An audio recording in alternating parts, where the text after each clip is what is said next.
Hello, Scott here, and welcome to yet another completely unprofessional unboxing.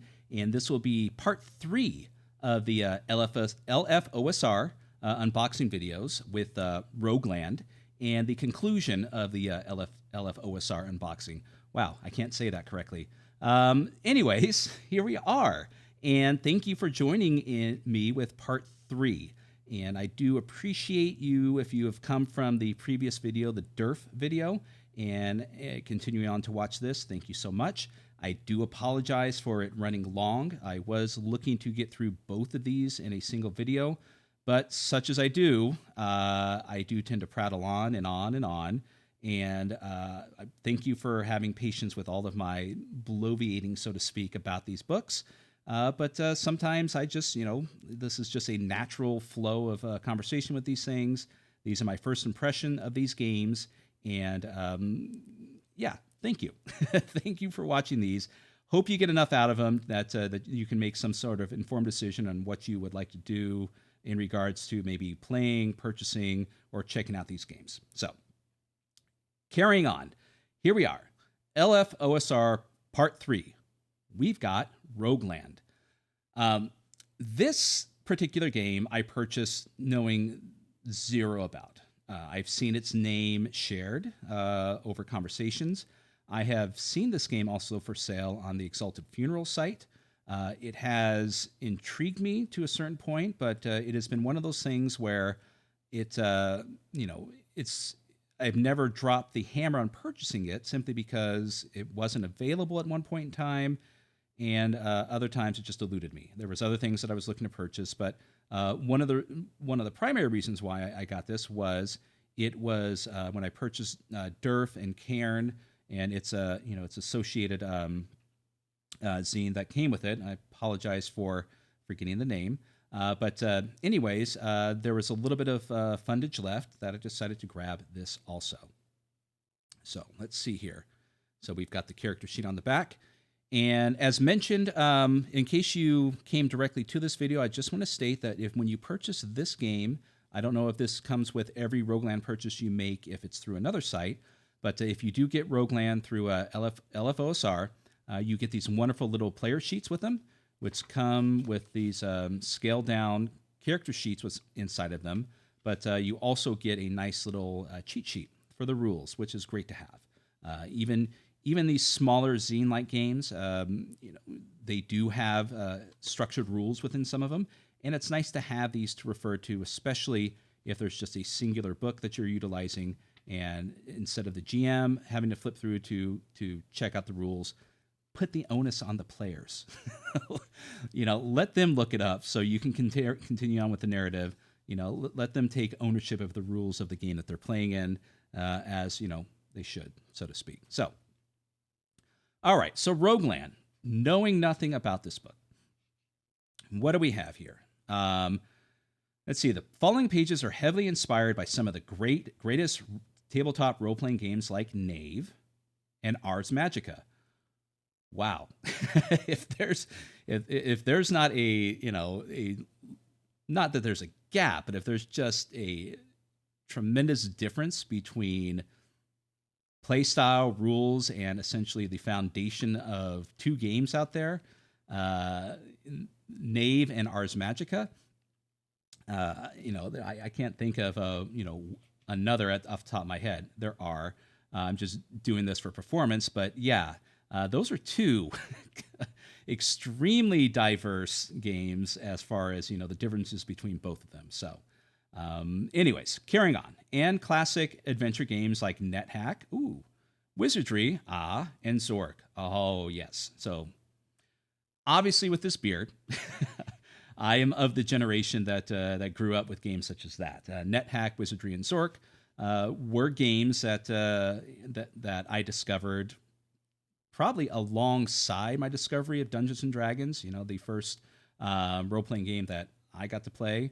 But there's a good chance that maybe, at the very least, Zork or even NetHack, maybe before.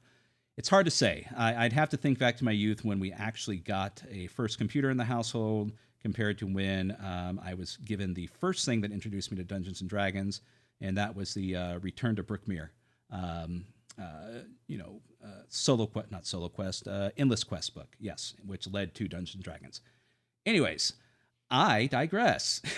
So any reproduced material is done with regards to Creative Commons attribution and international license, legal, so on and so forth. Great. Okay, so text and design by @Caverns of Heresy.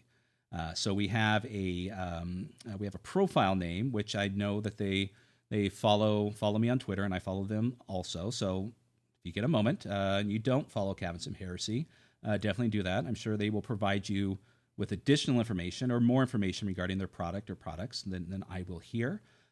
Illustrations provided by LFOSR, LF_OSR, I should say, @Gnarled Monster, @Hodag RPG, maps by @The Period, Subterranean Period, Ocean Period Survey, and a David P. Glass.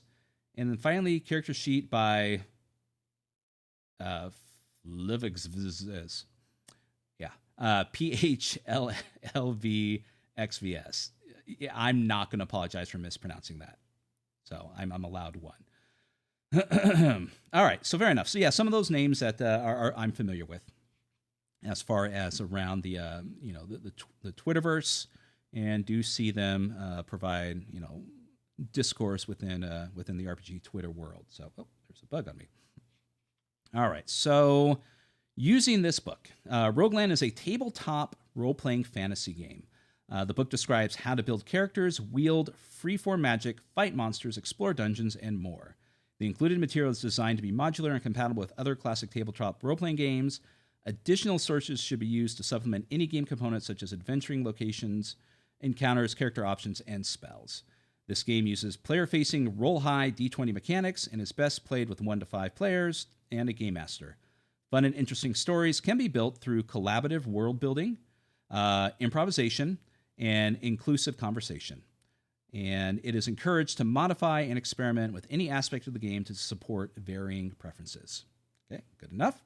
That is definitely, not. This is no. I'm not going to say this. This is standard. Boilerplate. That would be insulting, and it's not. This is definitely a good generalization of what to expect within OSR style games. So thanks for compartmentalizing that into 2 paragraphs and make it nice and easy. Once again, there's several games out there that will go over something such as this for pages and pages. Excuse me a moment. I am going to flip off a message that has popped up on my phone. Boop. There we are. And otherwise, I think it may slow down the usage of the camera. I don't want this to freeze up. So, carrying on. Table of contents to explore Roguelands. Next up, you have build a character, pack your bags and traits, advance a character, learn the game, rogue magic, detect and cast magic, spells D100, the bazaar, encounter, combat, monsters and traps, treasure and magic items, adventure, hex travel. Okay, so we're dealing with hex traveling in here. Open exploration and detailed exploration. Locales and dungeons. Regional hex scenarios. So the Stone Devotion, the Fungal Throne, and then we have the game reference panel. Okay, so Rogueland. We have here a very nice hex map and laid out very clean and easy to see.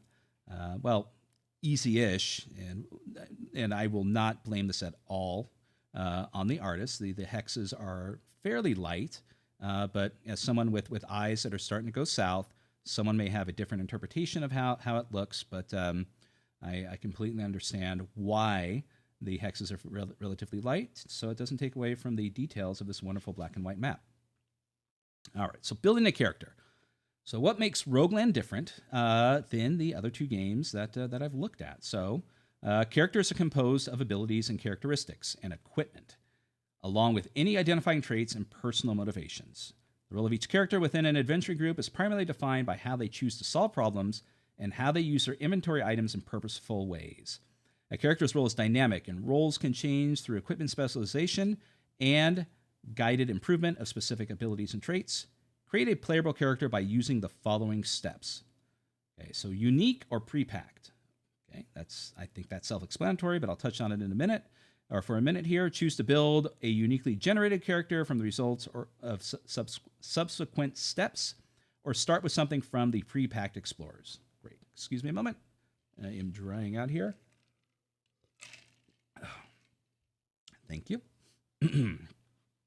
And so we have abilities.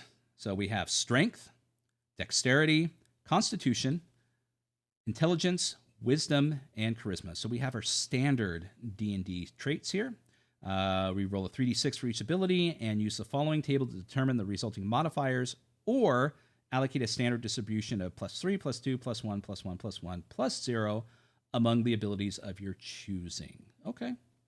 All right. That's that is definitely a nice option between the two. And here we are, characteristics. You start at level 1. While referring to your generated ability modifiers, determine the following characteristics. Hit points is it's a 1d8 plus con. That's an L there. Did I miss something? Is that a misprint, or is that just how they're doing their ones here? I mean, it's easy enough. LD8 plus con. Armor class is your dexterity, and inventory capacity is your 8 plus con. Pack your bag. Equip your character using the pack your own bag tables. Take note of inventory slots. So we've got another inventory slot system here, and any effects that are received from equipped gear like armor class enhancements. You cannot carry more items than your inventory capacity. Identity. Roll or choose on the traits tables and summarize any relevant motivation, background information, and identifying symbols that your character relates to. Finally, give your character a name. So what do we have here? So we have pre-packed explorers. We've got a brute. We have a champion. We have a magician. We have a medic. We have a performer. And we have a wanderer. Okay, so right off the bat, just utilizing those titles, this to me would give me a feeling that this is not so much medieval, but just by utilizing some of these names, this would be more focused towards a Renaissance type setting. Obviously, I could be absolutely wrong in that assumption, but just some of these names here would be something that, to me, feel geared towards more like a Warhammer fantasy roleplay titles, as opposed to something within a more medieval Dark Ages game. And once again, that's not a deal breaker for me within this game. Obviously, people can utilize titles however way they want and still say it belongs in this period of time. Absolutely nothing wrong with that. All right. Packing your own bag. So we have a lot of tables here dealing with what you have in regards to your character creation or character. Let's see. Reasonably sized. Okay, so you can prepare and protect your character with armor, weapons, and adventuring gear. Fill your inventory by rolling or choosing on the following tables. I like that. Collect 2d20 coins for every inventory slot left empty. I am a fan of randomizing character creation. I know some people do not like that, and I fully support that decision. I would never force anyone to do otherwise. But for me, I do like the idea of rolling it, whether it be equipment, traits, not just characteristics, but even classes and everything, and working with what I have. And I feel that alone, excuse me, for those who enjoy, challenging aspects in regards to the role playing, or trying to make lemonade out of lemons, so to speak.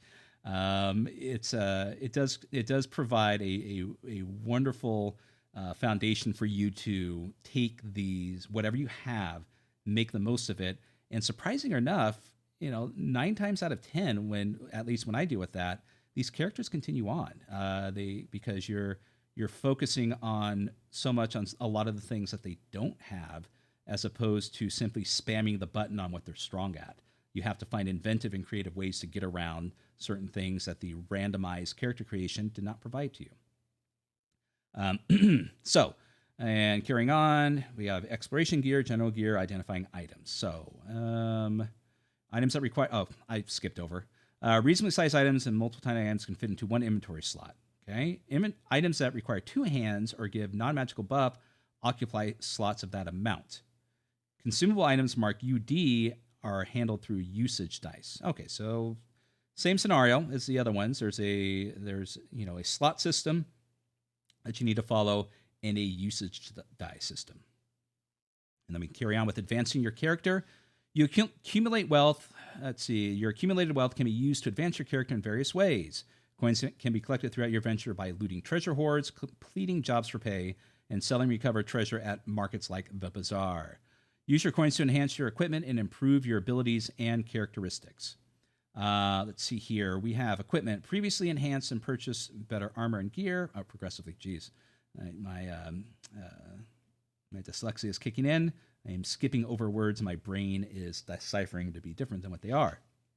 All right, weapons. Hire specialists to modify weapons to have more powerful and elaborate effects. Paying for 1 day of specialist labor adds 1 damage die to a weapon. Interesting. For example, a D sword can be enhanced to a 2D sword for 250 coins. Huh. I like that.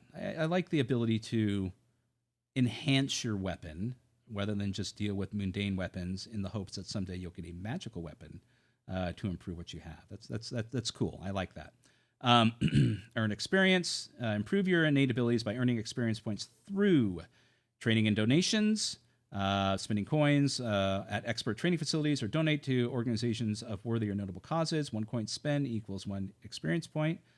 Combat. Defeat hostile enemies. XP equals 100 times enemy hit die, divided by the total party level. Okay. All right. Gain levels. For each 1,000 experience earned, your character gains 1 level and updates. Choose 3 abilities. Choose 3 abilities and increase their modifier values by 1 point each. An ability reaches its maximum modifier at 10. Characteristics and inventory. Update characteristics, inventory, and hire recruits as needed. Determine your new maximum HP by rolling 1d8 and adding the result of your current maximum hit points. And identity. Update personal traits or identity descriptions if changes are desired. And then finally, you can retire. Your character retires when they have mastered their craft. And all ability modifiers at plus 10. So you are the apex of whatever it is within this game you are, or at any other time if you're choosing. Retirement consists of going to your grave with your amassed wealth or donating to an organization of your choosing. Once retired, 1 item from your inventory can be passed along as a gift. So that's neat. That kind of throws the the ability of, say you have a family, your character can have a family, or there's friendship within the game, and you're heading down. You have this wonderful sword or armor or other aspect that you want to just pass down to another character that gives that kind of hereditary aspect to the game, which once again is a neat little thing. Now, players, I'm looking at you.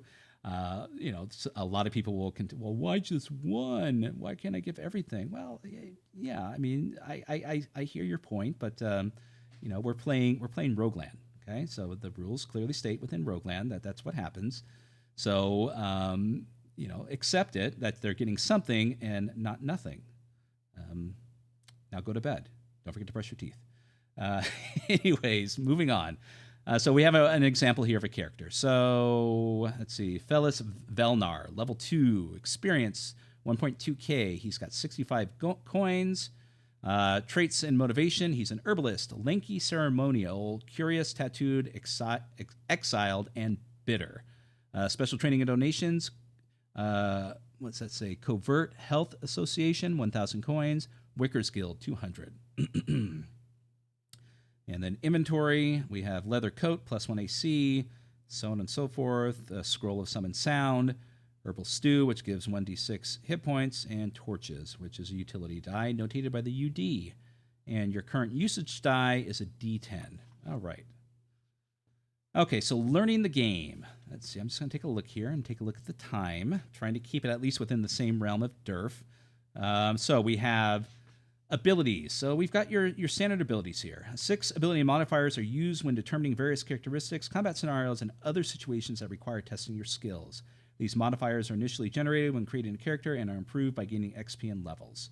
So we have your standard line here of strength, dexterity, constitution, intelligence, wisdom, and charisma. Then there's characteristics. As stated in the beginning of the game, you have hit points, which is an LD8 plus con level. All right.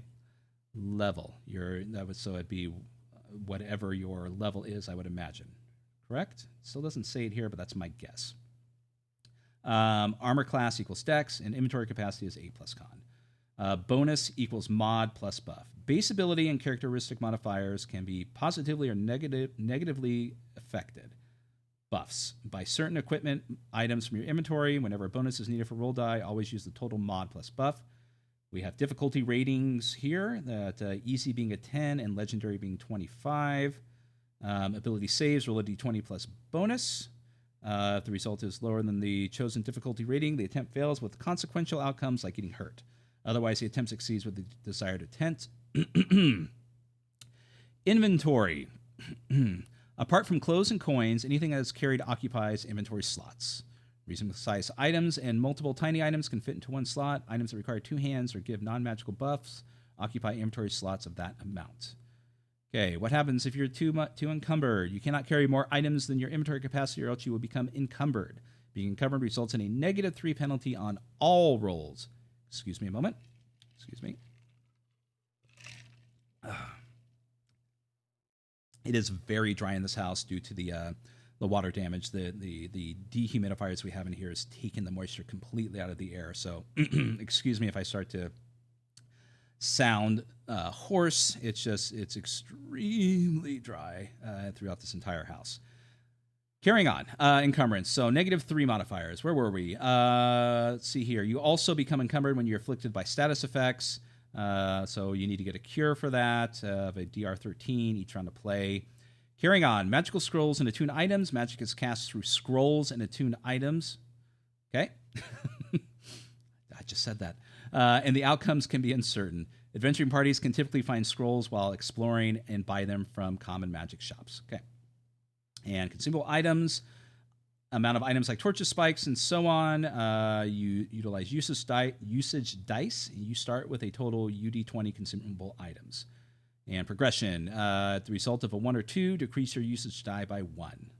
Easy enough. Replenish consumables. When you find or buy bundles of consumable items, add them to your inventory and increase your usage die by the amount of bundles acquired. Good enough. And replenish your hit points. You can recover 1d4 HP by consuming food or drinks. You will also regain full HP after taking a full or peaceful rest. See food and lodging. Hiring recruits. And then finally, death. Your character receives sustained trauma when they are reduced to 0 hit points or less, and continue living if healing attention is given. If they continue to fight and take damage before recovering, roll a d20 for any hits taken. If the result is less than a difficulty rating of 15, they die. Ooh. All right, sustained trauma on a d4. Let's see here. Maximum hit points halved. 2, -3 from highest ability. 3, inventory capacity halved. And 4, reroll 3d6 abilities. Wow. All right, so well, I mean, that's that. At least that gives the option to the players. You know, they don't just go down, but they can go down fighting if they'd like to. All right, so magic. We have a whole section here on magic. And so rogue magic. Scrolls. So we don't have spell books within the game. We have scrolls and attuned items. Let's see. Harbor freeform magical energy that anyone can cast. Good enough. Rogue magicians. Devotees of rogue magic collect items to wield the effects of magic more reliably. Okay? By using one's wisdom, magic within scrolls can be harnessed by attunement. Any item can become attuned through wisdom save. If successful, the scroll's effects are detected using the rogue magic table and are harnessed within the newly attuned item. If unsuccessful, a burst of LD6 damage is affected upon the caster. Scrolls are destroyed after any attunement attempt is made. Okay. And conjuring. Magic can be conjured by forming circles of at least 3 members, each rolling a wisdom save. Difficulty rating of 10. On a successful attempt, the resulting magic is chosen from the rogue magic table and harnessed within an item. If the conjuring fails, LD6 damage is inflicted upon each participant. It's interesting. Not entirely sure what my opinion is of that yet. I think this would be something that falls in the category of would need to see how it plays out. So, carrying on, we have traditional magic. Things like spellbooks, okay, so we do have spellbooks. Spellbooks, wands, and runestones can be used if more traditional forms of magic are being handled. Spellcasting devices are managed within your inventory and abided by the following guidelines. Okay, let's see here. Each spellcasting device occupies one slot. Spells can be cast once per day and are replenished each day with the same spell. Spells can be chosen or rolled for the level-less spells table, from the level-less spells table. If the spell allows for a save, use the caster's intelligence ability bonus to test. Detecting and casting magic. When a scroll is obtained, you can detect its effects by rolling on the rogue magic table. Each scroll will allow the caster to perform an action on an object, and for actions that act on multiple objects, roll multiple items for the included objects. Cast. Freely interrupt the detected effects and describe... Here we go. Freely interpret the detected effects and describe the intended use when casting magic. Use the following outcomes to determine how spells and attune items are to be used. Scrolls, magical effects. When scrolls can be interpreted and cast directly from the scroll or forced into condensed direct blasts of damage or healing. Once a scroll is used, it is immediately destroyed. Attune items. Magic can be cast from collected items that have been attuned with the effects of a scroll. Each time an attune item is used to cast its magical effects, there's a 1 in 6 chance the item loses its attunement and is completely destroyed. All right, and let's see. So what do we have here? Rogue magic table. Perform an action on an object.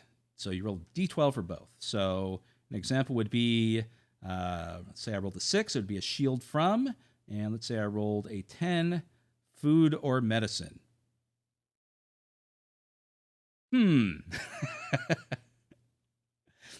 Live or die by the dice. So that's interesting. Shield from food or medicine. Now, of course, you would say, what the hell use would I have for something like that? And of course, for me, that would fall under something that would evoke the aspect of a Robert J. Schwab type game of yes. You would cast this on an enemy or an unsuspecting person that you essentially may want to have wither away and die from their inability to take any food or medicine. So yes, a very very interesting spell that has many ramifications, but for me, most of which would be nefarious and evil. So, and then oh wow, okay, D100. Use this to determine spells and their effects when specific spells are needed.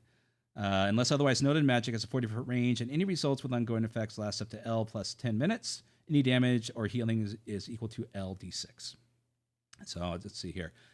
Close my eyes. I'm just going to pick one on this page, and it is push. An object of any size is pushed directly away from you with the strength of L people for 1 round. Good enough. And we'll do this one. Boom. Catherine. Okay. A woman wearing a blue dress appears until the end of the spell. She will oblige polite, safe requests. Okay. That's interesting. A woman wearing a blue dress appears until the end of the spell. She will oblige polite, safe requests. I guess if you're in a tavern and they're extremely busy and you want to have someone assist you with your order of of mead right away, why not summon another person in the tavern to take your order? I kind of get it. It's an interesting way to have to evoke someone to be a helpful servant, so to speak, or someone who servant may not be the right name, but someone who just to help out, a henchman or a follower. So that's interesting though. So that tells me that there's probably quite a few interesting spells in that list, other than just your standard fireball, magic missile, charm, and so on. So we have the Bazaar here, which deals with aspects of the game within Rogueland and how you can replenish or purchase items. And then we have encounters. All right, so how to deal with encounters. Oh, excuse me a moment. I'm just going to get rid of this again. And there we are. Okay. So, sorry. Just so you know, my wife is sending text messages regarding information the house repairs, and I utilize my phone for this camera right here. and I do not want to turn off messages like I normally do, just in case she needs to get a hold of me regarding questions for this. So I apologize. Am I going to cut this out? No, I don't edit this shit. So carrying on. Encounter. Well, very rarely do I. Anyways, encounters. So role play. When you and your party encounter various situations throughout the world, you encounter through conversations, trade for items or coins, and assist in the ongoing efforts of others. Yes, that's a very nice and succinct definition of roleplay within any game. You're not limited to these interactions, but you can use the following to guide roleplaying and adventuring decisions. Okay, so this right here to me is and there's been absolutely nothing wrong with Rogueland so far. I've enjoyed it. It's definitely falls in the same category as the other two games, as something that I would have no problem using so far. It does give me a lot of interesting aspects and variations of the variety of rules that are available to you within the OSR and other role playing games. This here interests me though because there's a lot of interesting discourse and likewise discord in the role playing game the community, whether it be one on one or through the wonderful social medias and Twitter sphere and Facetomes and so on and so forth, as to how do I get my players and likewise my GM to role play better. And I really enjoy things such as this that obviously this is not a 855 page book on how to improv. These are just suggestions, things that can at least motivate your players. And that's kind of the best that you can do, is just to provide some sort of motivation, let them take that motivation and carry it the best they can. And if they don't roll with it, then you roll with it and carry on. That's, you don't want to, force anyone into something that they're not comfortable with. But it is nice to give them tools on occasion that may allow them to, immerse themselves better within the game. But everybody has different ways of enjoying the game. Not everyone's a role player. Not everyone enjoys rolling dice. Not everyone, gives a crap about inventory. And there's people out there that absolutely love the bookkeeping of every single aspect they have on their character sheet. The best thing you can do in any situation like this is, rather than make your entire table uniform, is you just have to embrace everyone's differences and do your best to bring that together into a nice, cohesive, group, so that way everyone has fun.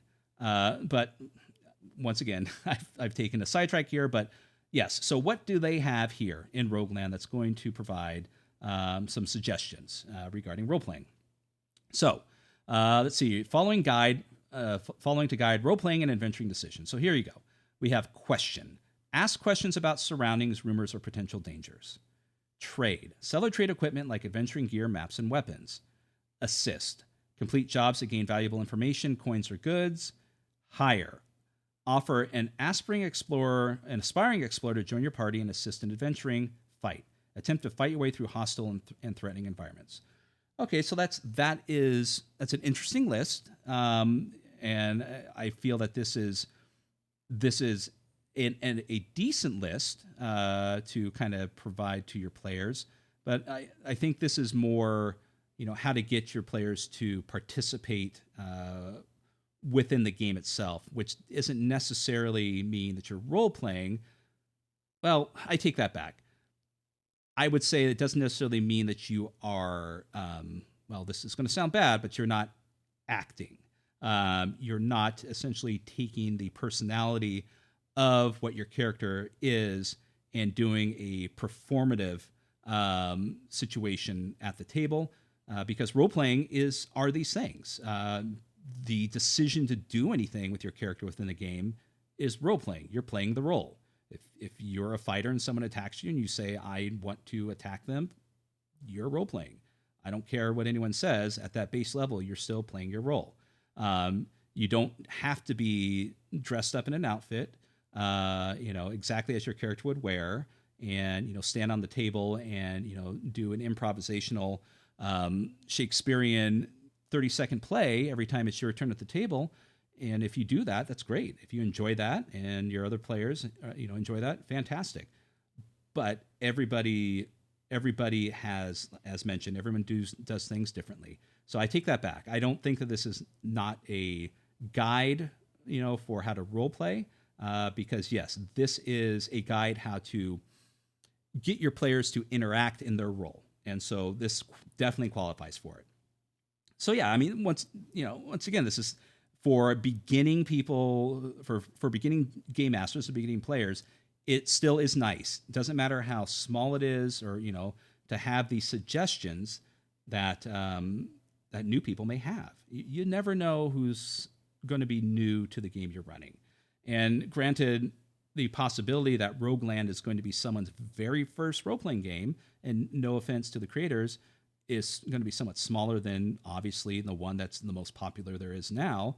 But you never know, and so having this kind of information, even as succinct as it is nice to have. The assumption that that people playing even a small zine, an OSR style game, an independent game at that, is everyone who's going to be doing this is going to be professional role players with 30 years of experience, is a ridiculous assumption. So thank you for putting this in here. It's good to see things such as this, even though you generally probably didn't need to. So carrying on. NPCs. Okay, here we go. NPCs. You will meet and interact with other inhabitants referred to as non-player characters. These in-world characters have their own agendas, backgrounds, and aspirations, and play pivotal roles in how adventure stories unfold. The following NPC types highlight various character roles and motivations you may meet while traveling through distant lands and dungeons. Very good. Excuse me again. Oh, hey.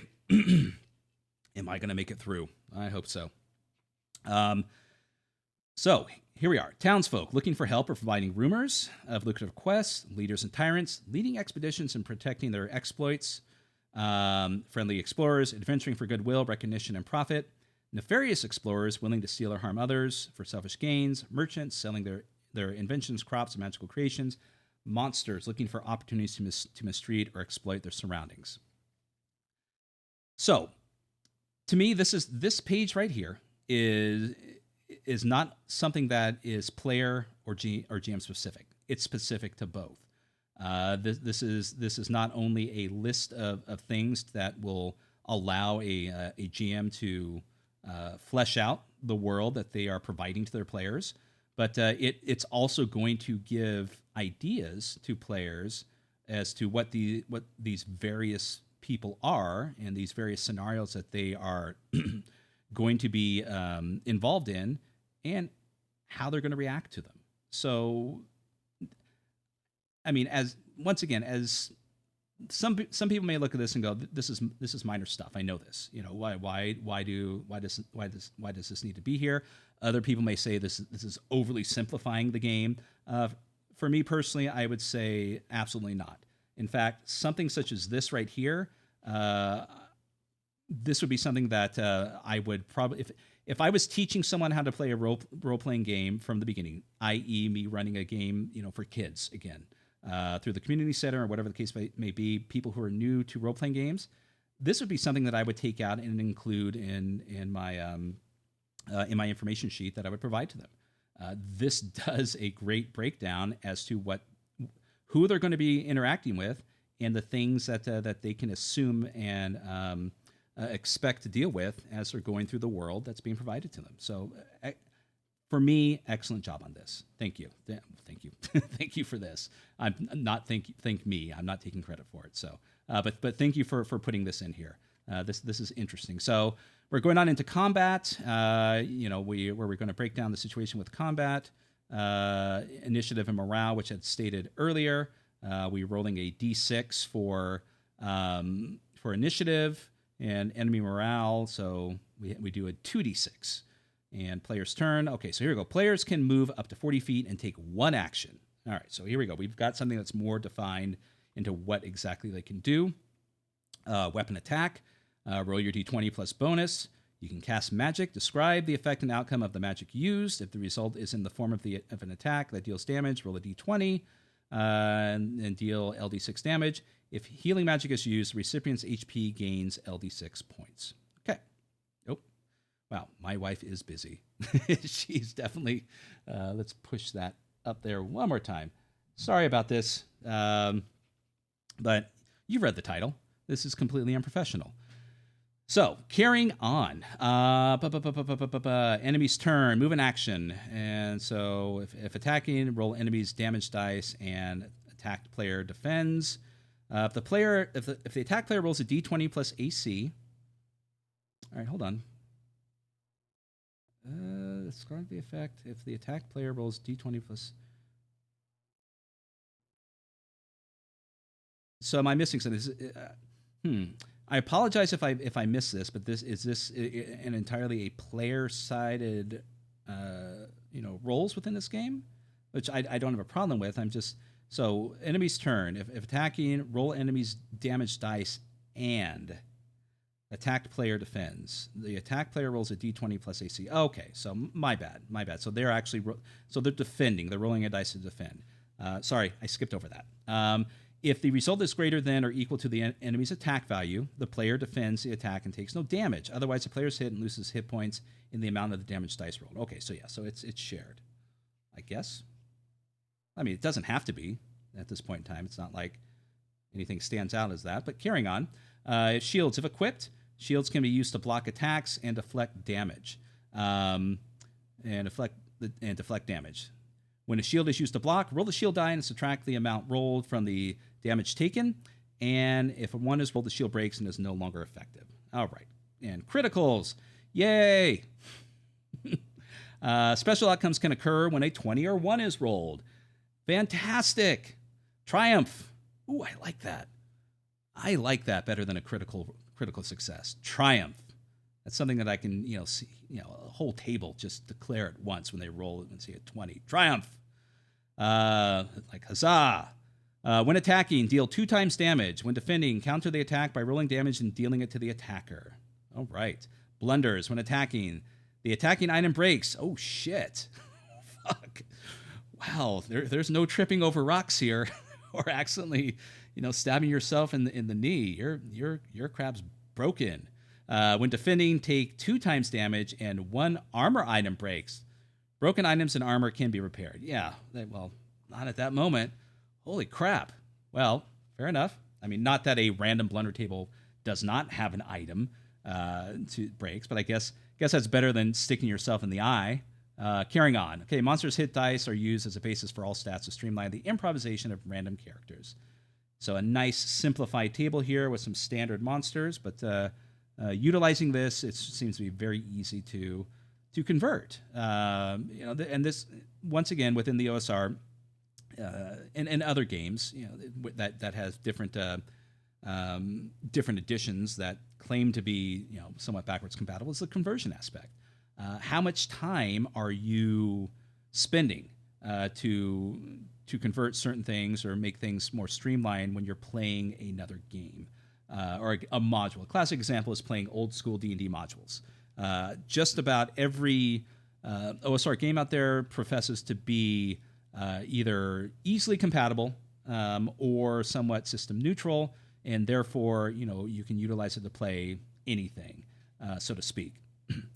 Not necessarily true. I mean, there is definitely some lifting involved, sometimes light, sometimes heavy. But it's at times, it's not like you can just, unless it's utilizing almost exactly. If it's like a retro clone, there's going to be some conversion involved, and sometimes people make it easy, and sometimes not quite as easy. So here we have just a nice, neat little table of utilizing monsters or creating monsters here that might streamline the aspect of using the monsters that are provided to you in other modules or scenarios.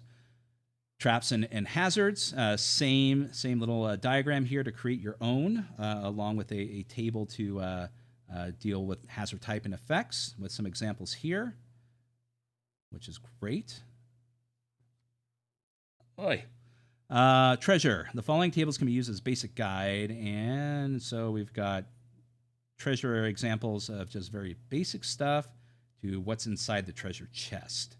Let's see here. An example would be, an artisan toolkit, +1 enhancement to armor or weapon, and as simple as adventuring gear or lore documents. And magic items. Use the following tables to generate features of randomly found magic items. interesting, which is great. So all these can be done on the fly, or like I would recommend trying to at least have some of these things pre-prepared. All right, so dealing with Hex Travel. So this game, obviously, with the map in the beginning of what I assume is the Rogueland or Roguelands, there's going to be some hex crawling involved. Use the following procedure when traveling over large distances between cities and landmarks. Each round takes 1 full day, 24 hours, and the party contends with the following scenarios. Environment. Roll on the environment table at the start of each day to determine the impact of any changes in weather. Okay, and that would be destructive, low visibility, unexpected debris, clear, calm. Wow. Poof. So, wow, this Roguelands has some wildly swinging weather within it. Roll on the actions. The party chooses the actions they take, where each action passes 8 hours. So you can travel. 1 hex can be traversed per 8 hours. When using cleared paths, explore. 1 hex can be explored using open exploration on page 26, or points of interest within hexes, like buildings or dungeons. See detailed exploration. Oh, geez. Sorry about that. And then finally, survival. Each party member must consume 1 provision and fully rest at least once per day. If these basic necessities are not met, each impacted member has a 3 in 6 chance of becoming encumbered. And then finally, events. The following tables can be used to assist in dramatically generating events when traveling over hex terrain. If the source materials that being used do not fully provide details of the hexes visited, use the random tables after the party takes each action. Okay, so enter a hex to determine any random happenings, food and water and hunting when searching for food and replenishing provisions, and rest. All right, so then we have these wonderful tables here. Environment, entering a hex, resting, mishaps, outpost or fort, food and water, and hunting. Deer, bear, and mammoth. Wow. We're eating good tonight. All right. So as mentioned before, open exploration. So this is when, as just said, that your party wants to explore the hex instead of just pass through, I would assume. So when the party is focusing on exploring general open locations like forests or towns, the following guidelines can be used to determine events and encounters. The party describes what and how they are exploring. Each member details the items that are being used. Events, supplemental source materials can be used to determine the occurrences. And update. New information is provided, and the party describes their next round of actions. So, interesting. Each round passes 4 hours, and the following sequence occurs. The party describes what and how they are exploring. Okay, so if I follow this correctly, so the party is describing what's within the hex? Okay. Okay, so entering a hex, mishap, outpost or fort, the bizarre, safe passing. Huh, okay. I mean, I am breezing over this. There's a good chance I may have missed something, but which is fine. I mean, there's a lot of games based upon the narrative of the PCs to describe something, and then the GM will fill it in with or determine what actually is the outcome of what it is they're doing. So, and that's fine. That personalizes the world for the players. So we got open events, we got danger, meeting an NPC reaction, finding a place. Okay, so finding a place, dungeon. Okay, all right. So you describe something, and then they decide what they do depending on what it is they've discovered. Okay, so that's interesting. Once again, this is something that we'll see how it would play out within the game. Hex crawls are a bit of a double-sided coin for me. As much as I love the random aspect of certain games and tables and whatnot, if you have a specific idea of the world that you're providing to your players, or at least you want to provide them to a certain degree, but you're completely at the whim of random events that are random descriptions and things that are within a hex, can make for some complications, can be a bit tedious. And I'm not saying that you have to roll for every hex they crawl into, but if there's something within your game that you definitely want them to touch upon, and I know this is old news for a lot of you, but for some it may not be, at least have some hexes pre-generated with the things that you would like for them to encounter, And then all of the other hexes can be randomly determined if you like within them, but each to their own. And then detail exploration. Use the procedure below when the party finds specific locations and they want to explore in more detail, like caves, dungeons, and buildings. Okay, so we have 2 steps. We have open exploration and then detail exploration. That's interesting. And okay, members take any of all of the following actions. They can move up to 40 feet or hastily up to 120 feet. Search, they thoroughly search their surroundings, use specialty items, consume items, and then events. Okay, so there's 2 tiers of exploration. Yeah, there's a few games that utilize that in various degrees and measures. But I don't know. Yeah, I mean, yeah. I mean, yeah, there is. I mean, and including Dungeons and Dragons and all that aspect, depending on the various editions and whatnot, to determine what kind of detail is involved in the different aspects of it. It's just the hex crawl as opposed to the detailed exploration, the open exploration as opposed to the detailed exploration. The details that's being provided here, I don't know. I have to try it out. Some may consider it to be a bit unnecessary.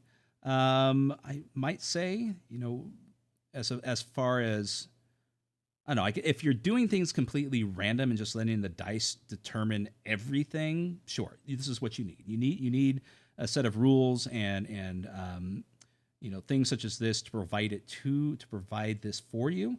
But if you're creating a scenario and you're utilizing this just to come up with predetermined ideas, it's helpful, but I don't know. It's something that maybe I would like to see more options. Could be wrong, but still. Once again, this, as stated many times, when I read through these aren't necessarily reviews. These are, as I'm paging through this, I'm getting a general idea, and these are first impressions. And a lot of times, and a lot of people can attest to this, first impressions of role-playing games can be horrible. I'm not saying Rogueland is horrible at all. Not at all. But many times people go to a role-playing game, they go through it, for whatever reason, it just doesn't sink in. It just doesn't hit home. Something's just not clicking for them. But they put it into practice, they put it into play, or they come back to it later and they find out, and that connection is made. So if you see me lingering in some of these games and kind of questioning what I'm seeing here, unless I'm flat out stating that, this is bad, it's not me, having any sort of negative, feelings about the game. Just, I'm not entirely sure on how it's going to play out, as far as how I'm envisioning it within my head. That is not a detriment towards the game. It's something that, it's a realization with most RPGs that, hey, this is a game. It doesn't play out until you get it to the table sometimes. As experienced as I may consider myself to be within a lot of games, and some games just, certain aspects of a game become more clear when you try them out, whereas others can be crystal clear as to what their intentions are, whether those intentions be good or bad. Or done for the purpose of the outcome is good or bad, I should say. So, and then carrying on. So I digress again, and we're nearing, this one's gone way over. So let's see if we can wrap up Roguelands here. An unknown room. If the details of Discover Room are unknown and need to be generated dynamically, use the following procedure to build it. Fantastic. So yeah, so a lot of helpful tools. There's a lot of helpful tools here. And then locales and dungeons. Okay, great. So we have ways. There's some suggestions here of things to fill in for your hex map, and likewise, you can fill in utilizing their tools here to flesh it out further. And then we have an adventure here, the Stone Devotion. Oh God, excuse me. We have the Fungal Throne 2. Thank you again. Thank you for that.